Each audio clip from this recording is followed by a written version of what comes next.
ఏడాది పొడవునా ఆకుకూరలకు డిమాండ్ ఉంటుంది. కొత్తిమీర, మెంతి, పుదీనా, తోటకూర, గోంగూర, బచ్చలి, చుక్కకూర వంటివి ఆరోగ్యాన్ని మెరుగుపరిచేవి కనుక రోజువారీ వంటల్లో తప్పనిసరయ్యాయి. అంతేకాక హోటళ్లలో వీటికున్న డిమాండ్ తగ్గకపోగా పెరుగుతోంది. మరి ముఖ్యంగా తోటకూర, పాలకూరకు ఏడాది పొడవునా గిరాకీ బాగా ఉంటుంది. ఆకుకూరల సాగు మెట్ట ప్రాంతాలలో అనుకూలమైన లాభాలు అందిస్తాయి. వీటి సాగులో చేపట్టాల్సిన యాజమాన్య పద్ధతుల గురించి తెలియజేస్తున్నారు సీనియర్ శాస్త్రవేత్త డాక్టర్ సుధా జాకబ్.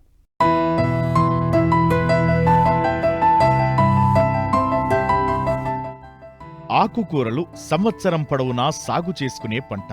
పొలాన్ని చిన్న చిన్న మడులుగా చేసుకుని పశువుల ఎరువుతో పాటు తగిన మోతాదులో రసాయన ఎరువులు వాడుతూ ఆకుకూరల్ని సాగు చేసుకోవచ్చు. మార్కెట్లో ధరల హెచ్చుతగ్గులు ఉన్న ఆకుకూరల సాగులో నష్టాలకు మాత్రం తావుండదు. ఎందుకంటే ప్రతి 15 నుంచి 20 రోజులకు పంట చేతికొస్తుంది. ఒకసారి కాకపోతే మరోసారి రేటు కలిసొచ్చే అవకాశముంది. అందుకే ఎక్కువగా నగరాలు, పట్టణాలకు సమీపంలో ఉన్న రైతులు ఎకరం, అరెకరం భూమిలో సైతం ఏడాది పొడవునా ఆకుకూరలు సాగు చేసి మంచి ఫలితాలను సాధిస్తున్నారు. నెల నెలా డబ్బు చేతికొస్తుండటంతో పెట్టుబడికి, జీవనోపాధికి కొదవ ఉండదు. అయితే ఈ ఆకుకూరల సాగులో అధిక దిగుబడులు సాధించడానికి పలు సూచనలు చేస్తున్నారు సీనియర్ శాస్త్రవేత్త డాక్టర్ సుధా జాకబ్. మనం ఈ ఆకుకూరల్ని వేసే ముందే భూమిని 2 నుంచి 3 సార్లు మనం బాగా కలిదున్నుకోవాల్సినటువంటి అవసరం ఉంటుంది. తర్వాత చివరిసారి దుక్కు చేసుకునేటప్పుడు దాంట్లో 10 నుంచి 15 టన్నుల పశువుల ఎరువుని మనం ఎకరానికి మనం వేసుకున్నట్టయితే మంచి నాణ్యతతో కూడినటువంటి ఆకుకూరలు మనం పెంచుకోవడానికి అవకాశం ఉంటుంది. తర్వాత ఆకుకూరలు మనం సాగు చేసేటప్పుడు ముఖ్యంగా ఈ ఉష్ణోగ్రతలు ఎక్కువగా ఉన్నప్పుడు, తర్వాత ఎండవేడి ఎక్కువగా ఉన్నప్పుడు వీటి దిగుబడి తగ్గుతూ ఉంటుంది. కనుక ఆకుకూరల్లో మనం మంచి దిగుబడి సాధించాలన్నట్లయితే తప్పనిసరిగా మనం షేడ్ నెట్ని ఉపయోగించుకొని చేస్తే మనకు మంచి దిగుబడి రావడానికి అవకాశం ఉంటుంది. ఈ ఆకుకూరలు సాగు చేసుకునేటప్పుడు మనం ప్రత్యేకంగా తీసుకోవాల్సినటువంటి జాగ్రత్తలు గమనించినట్టయితే విత్తన మోతాదు. తోటకూరలో మనం చూసినట్టయితే ఒక ఎకరానికి నార్మల్ పోసుకొని చేసుకున్నట్టయితే ఒక 800 గ్రాముల అవసరం అవుతూ ఉంటుంది. నేరుగా విత్తుకున్నట్టయితే 2 కిలోల విత్తనం అవసరం అవుతూ ఉంటుంది. సో వీటిని మనం విత్తుకుంటానికి ముందే మామూలుగా నార్మల్ పోసుకునేటప్పుడు అయితే 2x1.5 మీటర్లు ఉన్నటువంటి మడులుగా మనం చేసుకొని ఆ మడుల్లో మనం విత్తనాల్ని ఇసుకలో కలిపి మనం చల్లుకోవాల్సినటువంటి అవసరత ఉంటుంది. ఒక 10 గ్రాములు మనం విత్తనాన్ని తీసుకుంటే ఒక 100 గ్రాములు ఇసుకని దానికి కలిపి మనం ఆ విధంగా సమానంగా విత్తనాల్ని పొలంలో చల్లుకోవాలి. దాని ద్వారా ఈ విత్తనం సమానంగా పొలంలో వెదజల్లబడి మొక్కలు బాగా రావడానికి మనకి అవకాశం ఉంటుంది. ముఖ్యంగా మార్కెట్లో ఆకుకూరలు నాణ్యత ఉంటేనే ప్రజలు తొందరగా కొనటమే కాదు, మంచి రేటు కూడా పలుకుతుంది. కాబట్టి రైతు అలాంటి నాణ్యత కోసం సకాలంలో కలుపు, ఎరువులు, చీడపీడల నివారణ చేపట్టాలి. సో ఈ ఆకుకూరల్లో మనకి దిగుబడి బాగా రావడానికి మనకి పైపాటుగా నత్రజని యూరియా రూపంలో ఒక 20 గ్రాముల లీటర్ నీటికి కలిపి, దాంతోపాటు జిబ్రెలిక్ యాసిడ్ 50 ppm 50 ppmని అంటే 50 మిల్లీగ్రాములు ఒక లీటర్ నీటికి కలిపి మనం పైపాటుగా పిచికారి చేసినట్టయితే ఆకులు బాగా పెరిగి మంచి దిగుబడి రావడానికి అవకాశం ఉంటుంది. ఈ కలుపు యాజమాన్యం కూడా మనం చేపట్టాల్సినటువంటి అవసరం ఉంటుంది. ముఖ్యంగా విత్తనం వెదజల్లిన తర్వాత 24 గంటల్లోనే పిండిమిత అనేటువంటి మందుని 1 లీటరు నీళ్ళలో కలిపి మనం పైపాటికి పిచికారి చేసినట్టయితే మనకి వచ్చేటువంటి మొదటి దశలో వచ్చేటువంటి కలుపు మొత్తాన్ని కూడా మనం రాకుండా చేసుకోవడానికి అవకాశం ఉంటుంది. ప్రత్యేకంగా మనకి వీటిలో కూడా కొన్ని పురుగులు, తెగుళ్ళు రావడానికి అవకాశం ఉంటుంది. కనుక వాటి యొక్క యాజమాన్యం కూడా మనం చేపట్టాల్సినటువంటి అవసరం ఉంటుంది. ముఖ్యంగా తోటకూరలో గమనించినట్టయితే మనకి తెల్లటి మచ్చలు వస్తూ ఉంటుంది. వీటిని నివారించుకోవడానికి మనం మ్యాంకోజెబ్ అనేటువంటి మందు 2.5 గ్రాములు లీటర్ నీటి కలిపి మనం పైపాటుగా పిచికారి చేయాలి. తర్వాత కొన్నిసార్లు ఆకు తినేటువంటి పురుగులు వస్తూ ఉంటాయి. వీటిని నివారించుకోవడానికి మలాథియా అనేటువంటి మందుని 2.5 మిల్లీలీటర్లు లీటర్ నీటి కలిపి మనం పైపాటుగా పిచికారి చేసుకోవాలి. దీని ద్వారా పైపాటు వచ్చేటువంటి పురుగులను కూడా మనం సమర్థవంతంగా నివారించుకొని మంచి దిగుబడి సాధించడానికి అవకాశం ఉంటుంది. ఆకుకూరల్లో ముఖ్యంగా పాలకూరకు మంచి డిమాండ్ ఉంటుంది. పాలకూరలో శరీరానికి అవసరమైన ఇనుము పుష్కలంగా ఉండి రక్తహీనతను తగ్గిస్తుంది. అంతేకాదు రోగనిరోధక శక్తిని పెంచుతుంది. ఇందులో విటమిన్ సి, ఏలతో పాటు మెగ్నీషియం, ఫోలిక్ యాసిడ్లు ఉండటం వలన క్యాన్సర్ రాకుండా నివారిస్తుంది. అలాంటి ఈ ఆకుకూరను సాగు చేసేటప్పుడు పలు జాగ్రత్తలు తీసుకుంటే మంచి దిగుబడులను సాధించవచ్చు. అయితే పాలకూరలో మనకి విత్తన మోతాదు ఒక ఎకరానికి చూసుకున్నట్టయితే 12 నుంచి 13 కిలోలు మనం వేసుకోవాల్సినటువంటి అవసరం ఉంటుంది. పాలకూర బాల్లో దాంట్లో 2 నుంచి 3 విత్తనాలు ఉండేటువంటి అవకాశం ఉంటుంది. వీటిని సమానంగా మనం ఒక ఎకరం పొలంలో వెదజల్లుకున్నట్టయితే ఒక 25-30 రోజులకి మనకు మొదటి కోత వస్తుంది. తర్వాత ప్రతి 10 నుంచి 15 రోజులకి రెండో కోత, మూడో కోత, అట్లా 5 నుంచి 6 కోతలు కూడా మనం పాలకూరలో తీసుకుంటానికి అవకాశం ఉంటుంది. ఇదే రకంగా మనం గోంగూరలో కూడా మనం చేసుకోవచ్చు. తర్వాత ఈ మెంతికూర మనం చేసుకోవచ్చు. కొత్తిమీర కూడా మనం సాగు చేసుకొని మనం మంచి దిగుబడులు సాధించడానికి అవకాశం ఉంది. సమయానుకూలంగా డిమాండ్కు తగ్గట్లు కూరగాయలను సాగు చేస్తూ అధిక లాభాలు పొందేలా రైతులు అడుగులు వేయాలి. ముఖ్యంగా తక్కువ కాలంలో పంట చేతికొచ్చి ఆర్థికంగా ఆసరాగా నిలిచే ఆకుకూరలు పండించాలి. దళారులు లేకుండా నేరుగా మార్కెట్లో అమ్మితే మంచి లాభాలు ఆర్జించవచ్చు.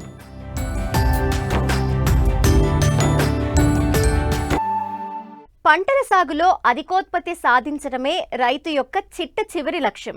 కానీ వ్యవసాయం వ్యాపారంగా మారిన నేపథ్యంలో నిరంతరం అధిక ఆదాయం వచ్చే దిశగా రైతుల ఆలోచనలు మారుతున్నాయి. అయితే ఈ విధానంలో రైతుల పర్యవేక్షణ తప్పనిసరిగా ఉండాలి. అప్పుడే మంచి లాభాలని గడించవచ్చు. ఈ కోవలోనే కృష్ణా జిల్లాకి చెందిన ఓ రైతు 35 ఎకరాల పామాయిల్ తోటలో పూర్తిగా ప్రకృతి విధానంలో మిశ్రమ పంటలు సాగు చేస్తూ ఏడాది పొడవునా దిగుబడులు తీస్తున్నారు. తక్కువ పెట్టుబడితోనే అధిక లాభాలు ఆర్జిస్తున్నారు.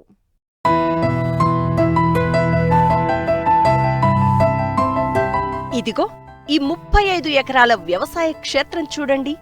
తీరొక్క పంటలు కనిపిస్తున్నాయి కదూ. ప్రధాన పంటగా మామిడి, పామాయిల్ సాగు చేస్తూ అందులోనే అన్ని రకాల పండ్ల మొక్కలతో పాటు పలు రకాల కూరగాయలను అంతర పంటలుగా సాగు చేస్తున్న ఈ వ్యవసాయ క్షేత్రం కృష్ణా జిల్లా అగిరిపల్లి మండలం అనంతసాగరం గ్రామంలో ఉంది. దీనిని సాగు చేస్తున్న ఈ రైతే సత్యనారాయణరాజు.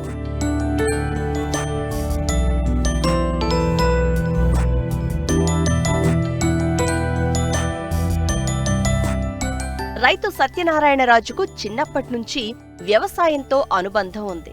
అయితే తనకు పొలం లేకపోవడంతో 15 ఏళ్ల క్రితం 35 ఎకరాల మామిడి తోటలను లీజుకు తీసుకున్నారు. అయితే మామిడి మొక్కల వయసు దాటిపోవడంతో వాటిని తొలగించి వాటి స్థానంలో 2000 పామాయిలు మొక్కలను నాటారు. ప్రస్తుతం మామిడి మొక్కలు 60 వరకు ఉన్నాయి. అంతర పంటలుగా కొబ్బరి 350 మొక్కలు, ఆరెంజ్ 600 మొక్కలు, పనస 80 మొక్కలు, ప్యాషన్ ఫ్రూట్, జాజికాయ, పైనాపిల్తో పాటు పలు పండ్ల మొక్కలను నాటారు. ఎక్కడ ఖాళీ స్థలం ఉంటే అక్కడ కూరగాయ పంటలను సాగు చేస్తున్నారు. అంతేకాదు షేడ్ నెట్లో వెల్లుల్లి, బఠానీ, మిరియాలు, క్యారెట్, కొత్తిమీర లాంటి పంటలను సాగు చేస్తున్నారు. అయితే వీటికి ఎలాంటి రసాయన మందులను వాడకుండా పూర్తిగా గో ఆధారిత ప్రకృతి విధానంలోనే సాగు చేస్తున్నారు. అంతర పంటలపై వచ్చిన దిగుబడులను సొంతంగానే మార్కెట్ చేస్తున్నారు. ఏడాది పొడవునా ఏదో ఒక పంట దిగుబడిని తీస్తూ మంచి లాభాలను ఆర్జిస్తున్నారు. ఇక్కడ ఫార్మర్గా వ్యవసాయం చేయడానికి కౌలు తీసుకుని చేస్తున్నాను. ఒక 10 ఏళ్ల నుంచి చేస్తున్నాను. 10 సంవత్సరాల నుంచి పైన చేస్తున్నాను. మెయిన్ పంట పామాయిలు, అందులో అంతర పంటగా కూరగాయలు ఒక 4-5 రకాల కూరగాయలు వేసుకుంటూ, కొంత మినుము వేసుకుంటూ, కొంత బొబ్బరి, కొంత అలసంద, కొంత ఉలవ వేసుకుంటూ అవి రాక్కుంటూ వాటి మయాన మళ్ళీ ఏదో పంట వేయాలని చెప్పి ఈ కొబ్బరి మొక్కలు ప్లేస్ ఉన్నాయి. ఇక్కడ కొబ్బరి మొక్క, నిమ్మ మొక్క 27 ఫీట్లు మనం పామాయిల్ మొక్క పెట్టేసామండి. 27 ఫీట్లు పెట్టాం కనుక మధ్యలో మనం దానికి దీనికి సెంటర్లో ఏం వేయాలి అనే దాన్ని ఆలోచించి నిమ్మ మొక్క, కొబ్బరి మొక్క వేసుకుంటూ దానికి అనుసంధానంగా కొంచెం ఈ పైనాపిల్, వాటర్ యాపిల్, నిమ్మ, బత్తాయి, దానిమ్మ, బొప్పాయి మొక్క, ఏ మొక్క ఎక్కడైతే బాగుంటుందని చెప్పి దాని గురించి నేను కొంచెం ఆలోచించాను. ఆలోచించి సేంద్రీయ పద్ధతిలోనే ఒక ఆవులు ఉన్నాయి కనుక నాకు ఆవుల మీద ఇంట్రెస్ట్. నాకు ఆవులను ఒక 100 ఆవుల వరకు మేపుతాను నేను. ఒక 12 సంవత్సరాలు, 13 సంవత్సరాలు, 2013 నుంచి నా దగ్గర ఆవులు ఉన్నాయి. వాటి వల్ల ఆవులు వచ్చిన అర్థాలన్నీ కూడా బయటకు ఇవ్వకుండా, మనం ఎవరికి అడిగినా ఇవ్వకుండా, మన వ్యవసాయం గురించి బాగుండాలి, ఈ మొక్క సేంద్రీయ పద్ధతిలో పండించాలని చెప్పి వాటిని పండించుకుంటూ ముందుకు వెళ్తున్నామండి. ఇక్కడ వాటర్ యాపిల్ ఉంది, పైనాపిల్ ఉంది, దాంట్లో మయాన ఖాళీ ఉన్న కూడా ఒక్క మొక్కలు ఉన్నాయి, దాంట్లో కొబ్బరి మొక్కలు ఉన్నాయి, దాంట్లో మామిడి ఉంది, జామ ఉంది. అన్నీ చూసుకుంటూ మధ్యలో సీతాఫలం మొక్క ఒకటి, దాని పక్కన సపోటా ఒకటి, వాటిని లాక్కుంటూ ఇప్పుడు వరకు చేసుకుంటూ వస్తున్నాము. అంటే ఎకరం ఇది వచ్చేటప్పటికి 35 ఎకరాలు చేయను అంటే 35 ఎకరాల కింద చేయను మాకు ఇచ్చారు. ఆ 30 ఎకరాల్లో మీరు 3 సంవత్సరాలు డెవలప్ చేసుకోండి, ఏ మొక్క నేయండి ఏదైనా చేసుకోండి, మీరు 3 సంవత్సరాలకు మీకు ఈల్డింగ్ రాదు కనుక అంతర పంటలు వేసి పండించుకోమన్నారు. ఇంక ఈల్డింగ్ వస్తుంది కనుక ఈ సంవత్సరం పోతే ఈల్డింగ్ పామాయిల్ మెయిన్ పంట వస్తుంది కనుక దాన్ని చూసుకుని మనం దీనికి కింద ఖర్చులు సరిపడగా సంపాదించుకుంటున్నాం. పైనాపిల్ అనేటప్పటికి ఇక్కడ కొండ ప్రాంతం ఇది, మామిడి చెట్లు ఉన్నాయి, కొబ్బరి చెట్లు ఉన్నాయి. వాటిలో కింద దున్నడానికి కానీ గడ్డి మందులు కొడటానికి కానీ ఇష్టం లేక పైనాపిల్ మొక్కలు వేసి 3 సంవత్సరాలు అయిందండి. అప్పుడు ఏటా ఒక క్రాప్ వస్తుందండి, కాయ వచ్చి 30 రూపాయలు కొంటారు. ఒక 7,000 మొక్క 8,000 మొక్క వేసాం, దాంట్లో 4,000 కాసినా కానీ మనం 30 రూపాయలు చొప్పున అమ్ముకుంటే ఆ లేబర్ ఛార్జీలో ఆ కింద దున్నకుండాను ఏదో పంట తింటున్నారు కదా అంతర పంటలు కింద అని చెప్పి అవి లేబర్ అన్న చూసుకుంటా ఉంటాయి అని చెప్పి అవి కూడా వేసామండి. అది అలా ఉండగా కొద్ది జామ మొక్కలు ఉన్నాయండి, ఎప్పుడన్నా ఒక 1/2 టన్ను దిగుతుంటే అవి కొంచెం ఖర్చులకు వస్తున్నాయండి. పైన మెయిన్ పంటగా మామిడి ఉందండి, దాంట్లో మధ్యలో ఇవి ఉన్నాయి. ఇప్పుడు ఇది రాళ్ళు కల్టివేటర్ పట్టుకుంటే ఇది రాళ్ళ నేల కనుక కల్టివేటర్ పట్టుకుని తీసుకొచ్చే దుంపలు ఎగిపోవడం, రాళ్ళు లేచిపోవడం అయితే జరుగుతుంది. నీళ్ళు పెట్టాలని మా వల్ల కావట్లేదు. అప్పుడు డ్రిప్ అరేంజ్ చేసుకున్నామండి. డ్రిప్ అరేంజ్ చేసుకుని డ్రిప్ ద్వారాగా మనం చేయొచ్చు. పారక మట్టి రావట్లేదు. దీన్ని ఏదైనా కొండ ప్రాంతాన్ని మనం ఒక గార్డెన్లో తయారు చేయాలని ఆలోచనతోటి ఇంట్రెస్ట్ ఉండి దాన్ని ముందుకు లాక్కొస్తున్నామండి. అయితే 10 మంది కూడా చూసి ఇది బాగుంది, కాయ బాగుంది రాజుగారు, ఎప్పుడు కాస్తుంది కాయ, ఎన్ని రోజులు వస్తుంది మీ కాయలు ఎప్పుడు వస్తాయని ప్రతి వాళ్ళు చిన్నవాళ్ళు అందరూ కూడా అడిగి కాయలు బాగున్నాయి. అడవి పంటలాగా చేస్తున్నాం కానీ మనం రాయి ప్రాంతం కనుక తడి కూడా ఆగుతుంది, మొక్క కూడా బాగా వస్తుంది, మనం చేసిన కృషి ఫలించిందని అనుకుంటున్నామండి. మామిడి వచ్చేప్పటికి ఒక 4-5 రకాలు ఉన్నాయండి. జలాలు ఉన్నాయి, ఇమాం పసంద్ ఉందండి, కొత్తపల్లి కొబ్బరి కొద్దిగా ఉందండి, బంగినపల్లి రసాలు, చెరుకు రసం ఇంత మటుకే ఉన్నాయండి మన దగ్గర. వీటిలో కూడా మందులు కొట్టి మనం కింద కాదని ఇదని మందులు పోసి ఏం చేయట్లేదండి, చూసిన అలాగే ఉంటుంది. కలుపు మందు కూడా వాడమండి పెద్దగా, అసలు మేము కలుపు మందు వాళ్ళకే పాపం కట్టవాలి తప్పితే ఈ శాలలో కలుపు మందు వాడండి అసలు. దీనివల్ల కొంచెం చెట్లు కూడా ఉండగా కాపు నిలబడుతుందండి. స్టార్టింగ్లో కొంచెం ఇబ్బంది పడ్డాను, ఇప్పుడు కొంచెం కాపు నిలబడి పర్వాలేదు. కొబ్బరి చెట్టు కూడా మనం మందులు వేయకుండా పండించవచ్చు, ఈ నిమ్మ చెట్టు కూడా పండించవచ్చు. లైఫ్ ఎక్కువ ఉంటుంది, చెట్టు కడగా ఉంటుంది. జామ చెట్టు అయినా సరే బాగుంటుంది, పల్లేరు రావట్లేదు, చేయొచ్చు అని చెప్పి ఆలోచనతోటి చేస్తున్నామండి. ఆదాయం నేను చెప్తున్నాను కదండి, మెయిన్ పంట చూసుకుంటామండి, కింద పంట అంతా కూడా కూలీలో సరిపోతుందండి, లేబర్ ఛార్జీలు సరిపోతుందండి. లేబర్ వచ్చేటికి డైలీ ఆ రోజు ఈ రోజు అనుకుంటే 50 మంది ఉంటారండి, ఓ 10 మంది పాలేళ్ళు ఉంటారు స్టాండర్డ్గా ఉండేవాళ్ళు. నెలకు 3 లక్షల రూపాయలు మనం తీసి పక్కన పెట్టాలండి వాళ్ళ కోసం. దానికోసం వాటి గురించి ఇంకా మనం తొందరగా పండే పంటలు ఏమున్నాయని చెప్పి మనం ఉలవను, మినువను, బొబ్బరను వేసుకుంటాం. అందులోనే కాస్త గులాబీ పూలు 1 ఎకరం పెట్టుకుంటాం, 1 ఎకరంలో వంగ తోట వేసుకుంటాం, టమాటా వేసుకుంటాం. అలా చేసుకుని వాటిని కూడా డైలీ రొటేషన్ అయ్యేటట్టుగా మనం ముందుకెళ్తున్నామండి. ఇబ్బంది పడకుండా వాళ్ళ దగ్గరికి వెళ్లకుండా దేవుడి దేవాళ్ళు మనుషులు కూడా లేబర్ కూడా సహకరిస్తున్నారు. వాటర్ యాప్లు వచ్చేటప్పటికి మొక్కలు రకరకాల మొక్కలు ఉన్నాయండి, 2-3 రకాలు ఉన్నాయండి. అవి ఒక 10 మొక్కలు వేసామండి. వాటి వల్ల వచ్చిన వాళ్ళ 10 కాయలు కోసుకొని ఈ కాయలు బాగున్నాయనా, ఈ చెట్టు ఎలా ఉంటుందా అనేవాళ్ళు అండి, అంటున్నారండి. ఇప్పుడు కూడా అవి బాగానే కాస్తున్నాయండి. యాపిల్ మొక్కలు వేసాం, ఇంకా కాపుకు రాలేదండి. అవి ఎలా కాస్తే చూడాలి. ఇవన్నీ కేరళని తీసుకొస్తున్నామండి. మొక్క వచ్చేటికి మన కాస్ట్ 400 పడుతుంది. ప్రతి మొక్క కూడా వచ్చింది బీరు బాటలేదు, బతుకుతున్నాయి, మనకి బాగానే ఉంటున్నాయి. వాళ్ళు ఏ క్వాలిటీ చెప్పారు ఆ క్వాలిటీ వస్తుందండి. మనకల్లా మ్యాంగో చిన్న ఒకటి, రాంబూట్ ఒకటి బతకలేదండి మన దగ్గర, మనం తట్టుకోలేకపోయినాయి మన దగ్గర. మిగిలినవన్నీ కూడా పనస కానీ, వాటర్ యాపిల్ కానీ, నిమ్మ కానీ, సపోటా కానీ ఇవన్నీ కూడా మనకి బాగానే బతుకుతున్నాయండి, తెచ్చుకోవచ్చు. కడియం కన్నా నాకు కేరళ మొక్కే బాగున్నట్టు అనిపించిందండి.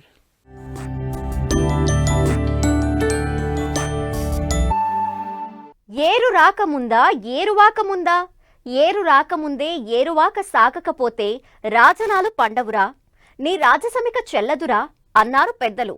అందువల్ల నీరు వచ్చే ముందే నేల సత్తువ పెరిగే విధంగా దుక్కులు చేసుకోవటం తప్పనిసరి. వేసవిలో దుక్కుల వల్ల భూసారం పెరగడంతో పాటు మున్ముందు పంట దిగుబడులు గణనీయంగా పెరుగుతాయి.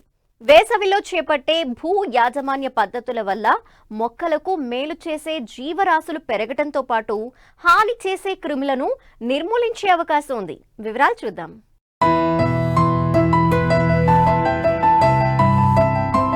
రైతులు వ్యవసాయ పంటల సాగులో సమగ్ర సస్యరక్షణ యాజమాన్య పద్ధతులు పాటిస్తే సులువుగా అధిక దిగుబడులు పొందవచ్చు. ఈ పద్ధతిలో ముందుగా భూములను వేసవిలోనే దున్నుకోవాలి. పనులను తొలకరికి ముందే చేసుకోవాలి. మెట్ట భూముల్లో దుక్కులను లోతుగా దున్నాలి. సుమారు అడుగు లోతు దున్నడం వల్ల చేనుకు, పంటకు మేలు జరుగుతుంది. దీనివల్ల కలుపు మొక్కల మూలాలు పూర్తిగా ధ్వంసమవుతాయి. మొక్కలకు హాని చేసే రోగకారకాలైన శిలీంధ్రాలు, నేల ద్వారా వచ్చే తెగుళ్లు నాశనమవుతాయి. భూమిలో మొక్కలకు హాని చేసే పురుగులు కోసస్థ దశలో ఉంటాయి. ఇవి ఎండ వేడికి మాడిపోతాయి. దుక్కులు దున్నడం వల్ల తొలకరి వర్షాలు వచ్చిన వెంటనే భూమి నీటిని బాగా పీలుస్తుంది. నీరు నేలలో ఇంకడం వలన భూగర్భ జల వనరులు పెరుగుతాయి. రైతులు వేసవిలో మాగాణి భూములను దున్నడానికి ప్రాధాన్యం ఇవ్వడం లేదు. వర్షాలు వచ్చిన తర్వాత మాగాణిలో ఉండే గడ్డిని దమ్ము చక్రాల ద్వారా దున్నితే పంటలకు బలంగా ఉంటుందని భావిస్తున్నారు. దమ్ము చక్రాల కింద గడ్డి మట్టిలో కలిసి కుళ్ళిపోతుంది. దీని వలన వరి మొక్కలకు బలం వస్తుందని రైతులు అనుకుంటున్నారు. ఇది సరికాదు. వేసవిలోనే మాగాణి భూమిని దున్నుకోవాలి. దీని వలన భూమిలో ఉండే గడ్డి జాతి మూలాలు పూర్తిగా నాశనమవుతాయి. రైతులు దమ్ము చేయించడం వలన గడ్డి జాతి విత్తనాలు దమ్ము చక్రాల కింద నలిగి భూమి లోపలికి చేరుకుంటాయి. అక్కడ గడ్డి విత్తనాలకు సురక్షిత వాతావరణం ఉంటుంది. వరికి వేసే ఎరువులను గడ్డి మొక్కలు స్వీకరిస్తాయి. గడ్డి జాతి, వెడల్పు ఆకు జాతి కలుపు మొక్కలు త్వరగా భూమిలో కుళ్ళిపోవు. దమ్ము చక్రాల కింద తాత్కాలికంగా అణగదొక్కి ఉంటాయి. దీని విత్తనాలు లోతునకు వెళ్తాయి. వేసవిలో దుక్కులు చేయడం వలన గడ్డి మొక్కల మూలాలు చనిపోతాయి. దీని వలన మొక్క ఎదుగుదలకు అనుకూల వాతావరణం ఏర్పడుతుంది. ఎక్కువ ప్రాంతాల్లో ఎద పద్ధతిలో వరి సాగు విధానం పెరుగుతోంది. వేసవిలో దుక్కులు చేసుకున్న రైతులు తొలకరి వర్షాలు వచ్చిన వెంటనే ఎద పద్ధతిలో వరిని సాగు చేసుకునే అవకాశం ఉంటుంది. వేసవిలోనే దుక్కులను బాగా దున్నడం వలన ఎద పద్ధతిలో వరికి కలుపు బెడద తప్పుతుంది. ఎక్కువ మంది రైతులు కలుపు మందులు ఉపయోగించవచ్చనే భావనలో ఉన్నారు. కలుపు మందు వలన వ్యవసాయ ఉత్పత్తుల్లో నాణ్యత తగ్గుతుంది. మామూలుగా కలుపు మొక్కలు పొలంలో పెరిగి పంటలకు నష్టం కలిగిస్తూ ఉంటాయి. వాటి వేర్లు, కాయలు, గింజలు భూమిలో విస్తరించి ఉంటాయి. దీంతో నివారణ చేయడం క్లిష్టంగా మారుతుంది.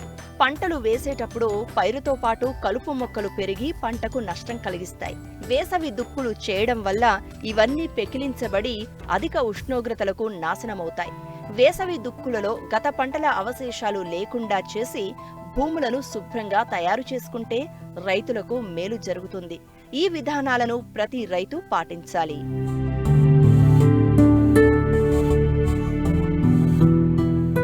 తెలుగు రాష్ట్రాల్లోని మామిడి తోటలు పూత, పిందె దశలో ఉన్నాయి. గత 2 ఏళ్లుగా కరోనా ప్రభావంతో రైతులు ఆశించిన ఫలితాలు తీయలేదు. ఈసారి మంచి ఫలితాలు సాధించాలంటే పూత దశలో కొన్ని జాగ్రత్తలు తీసుకుంటే అధిక దిగుబడి సాధించవచ్చు.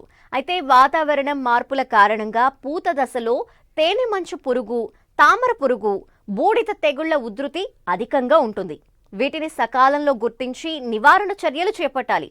లేదంటే దిగుబడులు తగ్గే అవకాశం ఉంది. ఈ తెగుళ్ల నివారణకు రైతులు చేపట్టాల్సిన సమగ్ర సస్యరక్షణ చర్యల గురించి తెలియజేస్తున్నారు జమ్మికుంట కృషి విజ్ఞాన కేంద్రం శాస్త్రవేత్త జి వేణుగోపాల్.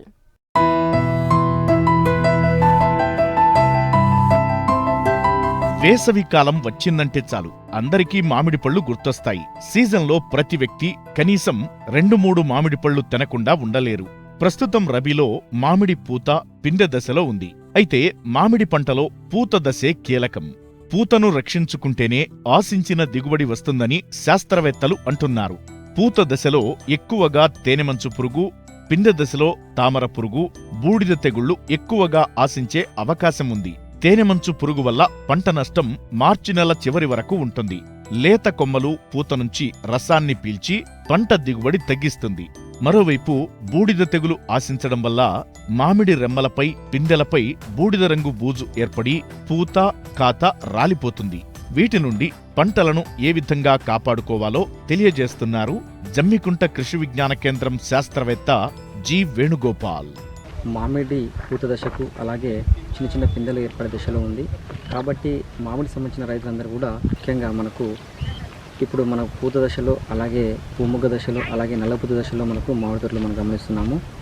పూముగ్గ దశలో అంటే మనకి ఇప్పుడు మనకు కొన్ని మొగ్గలు ఏర్పడుతున్న దశలో మనము రైతులందరూ కూడా దీన్ని గమనించాలి. లేదంటే మనకి తేనె మంచు పురుగులు మనకి దీన్ని చేరి ఆ యొక్క పూర్తిని నల్లపరిచే అవకాశం ఉంటుంది. కాబట్టి రైతులు గమనించినట్లయితే దీనికి ఇండాక్లోపిడ్ మందును మనకు లీటర్ నీటికి 0.3 ml కలిపి పిచికాల్సినట్లయితే ఈ యొక్క పూముగ్గ దశలో మనము తేనె మంచు పురుగును నివారించవచ్చును. ఈ యొక్క తేనె మంచు పురుగులన్నీ కూడా మనకు మొదటగా చిన్న చిన్న ఆకులపైన, అలాగే చిన్న చిన్న పూగుచ్చాలపైన ఆ విధంగా ఏర్పడుతుంటుంది. దాని మీద వచ్చి ఈ యొక్క పూర్తిని నాశించే అవకాశం ఉంటుంది. కాబట్టి రైతులందరూ కూడా దీన్ని గమనించి, అలాగే పూత దశలో అంటే పువ్వులు బాగా విచ్చుకున్న తర్వాత చిన్న చిన్నగా పిందెలు ఏర్పడే దశలో మనకు ఈ యొక్క తేనె మంచు పురుగుని గమనించి దీనికి సంబంధించి మనము థయోమిథాక్సమ్ మందుని మనకు లీటర్ నీటికి 0.3 గ్రాములు కలిపి పిచికాల్సినట్లయితే ఈ యొక్క తేనె మంచు పురుగును నివారించే అవకాశం ఉంటుంది.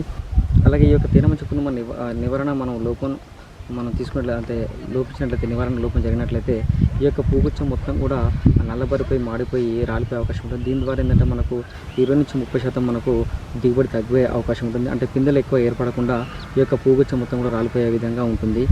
అదేవిధంగా మనకు బటానీ సైజులో ఉన్నప్పుడు కూడా ఈ యొక్క తేనెమంచు పురుగులు చేరి ఈ యొక్క కాయలపైన చిన్న చిన్న గీతలు గీయడం అలా గీకడం ద్వారా ఈ యొక్క పిందెలు కూడా రాలే అవకాశం ఉంటుంది. కాబట్టి రైతులందరూ దీన్ని గమనించుకొని తేనెమంచు పురుగుల్ని ఎప్పటికప్పుడు గమనించుకొని ఈ యొక్క ఇమిడాక్లోపిడ్ మందుని అలాగే ఫిప్రోనిల్ మందు కూడా మన మార్కెట్లో అందుబాటులో ఉంటుంది.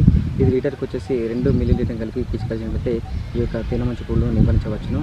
అలాగే మనము దీనితో పాటుగా తామర పురుగులు కూడా మనము యొక్క మామిడి తోటలో మనం గమనిస్తూ ఉంటాము. ఇవి ఎక్కువగా మనకు బఠానీ గింజ సైజులో ఉంటే కాయలపైన ఎక్కువ చేరి మనకు గీకడం ద్వారా మనకు కాయ యొక్క నాణ్యత దెబ్బతింటుంది. రైతులందరి యొక్క తామర పురుగులు గమనించినట్లయితే మనకు ఫిప్రోనిల్ మందును మార్కెట్లో మీకు దొరుకుతూ ఉంటుంది. దీనికి లీటర్ నీటికి 2 మిల్లీలీటర్ కలుపుకొని పిచికాల్సినట్లయితే ఈ యొక్క మందును మనము ఈ యొక్క తామర పురుగులు నివారించవచ్చును. అలాగే ఎస్సిపేట్ అనే మందు కూడా మార్కెట్లో మనకు అందుబాటులో ఉంటుంది. లీటర్ నీటికి 1.5 గ్రాములు కలుపుకొని పిచికినట్లయితే ఈ యొక్క తామర పురుగులు నివారించవచ్చును. అలాగే ఈ యొక్క మామిడి తోటలో మనకు ఉన్నటువంటి వాతావరణ పరిస్థితులు గమనించినట్లయితే మనకు పగటిపూట వెచ్చగా ఉండి రాత్రిపూట చలి ఉండడం వల్ల మనకు ఎక్కువగా మనకు బూడి తెగులు సోకే అవకాశం ఉంటుంది. కాబట్టి రైతులందరికీ బూడి తెగులు మనం ఆకులపైన తెల్లగా పౌడర్ చేరినట్టుగా అలాగే ఈ యొక్క పుష్పగుచ్చాల మీద మొత్తం బూడిద చల్లినట్టుగా మనకు పౌడర్ చల్లినట్టుగా మనం అబ్జర్వ్ చేసినట్లయితే మనము దీని నివారణకు మనకు మార్కెట్లో నీటిలో కరిగే గంధకము లీటర్ నీటికి 3 గ్రాములు కలిపి పిచికారీ చేసుకున్నట్లయితే ఇది నివారించవచ్చును. అలాగే మైక్లోబుటానిల్ మందు కూడా మనకు మార్కెట్లో అందుబాటులో ఉంటుంది. ఈ యొక్క లీటర్ నీటికి వచ్చేసి ఒక 1.5 గ్రామ్ అట్లా కలుపుకొని కూడా మనము దీన్ని నివారణ చేసుకోవచ్చును. అలాగే కిరాతిన్ అనే మందు మార్కెట్లో మనకు అందుబాటులో ఉంటుంది. లీటర్ నీటికి 1 మిల్లీలీటర్ కలుపుకొని కూడా పిచికారీ చేసినట్లయితే ఎక్కువ బూడి తెగులు మనం నివారించవచ్చును.